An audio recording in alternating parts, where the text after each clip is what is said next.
Mevlana mana shariatul islomda, fazoili Qur'onda buni gapiradi.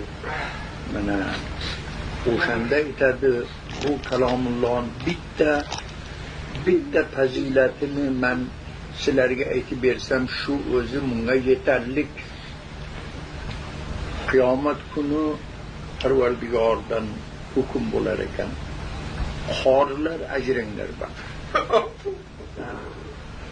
Boshqalar jannatga borar uchun xorlar to'xtab turinglar. Xorlar hayron bo'ladiki, bizni nimaga to'xtatib qo'yding? Bu jannatga hamma hukm bo'lib ketdi-yu, bizni ajratib olib qoldi desa, bular sizlarni bilasizlarmi nima uchun olib qoldim men?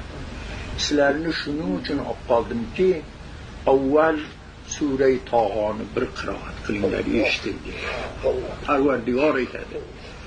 Bu qorilar aytar ekan, ey Parvardigor, sen kalomni egasi sen bo'lsang, sen nozil qilgan bo'lsang, biz senga qanday, yo'q, men sizlardan eshitishni istayman. Sura Tohoni qiroat qiladi. Shundan keyin Parvardigor aytadi, deydi, bilasizlarmi, men sizlarni nima uchun to'xtatib qo'ydim bega? Yo'q, bilmaymiz, sen bilasan. Do'stlaring bormi, ota-bobolaring bormi, shafaat qilinglar deb to'xtatadi. Ana shularni qo'llab olinglar, shafaat qilinglar.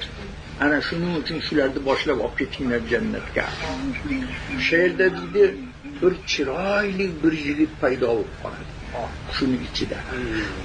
Nihoyat darajada chiroyli, uni husniga endi ta'rifiga yetib bo'lmaydi. Meni taniysizlarmi deydi, xorlardan. Yo'q, tanimaymiz. Men mana shu Qur'on, men sizlar ta'lim olgan Qur'onman.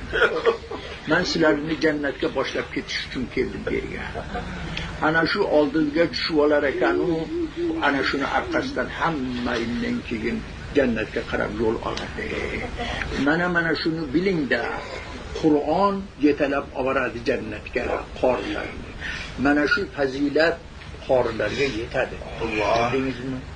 Bundan ortiq fazilat yo'q. Ham hech aqrabolarini shafaat qilsa, bu yaxshi ko'rgan do'stlarini shafaat qilar ekan, shu martabaga ega bo'lar ekan, bu juda katta martaba bu.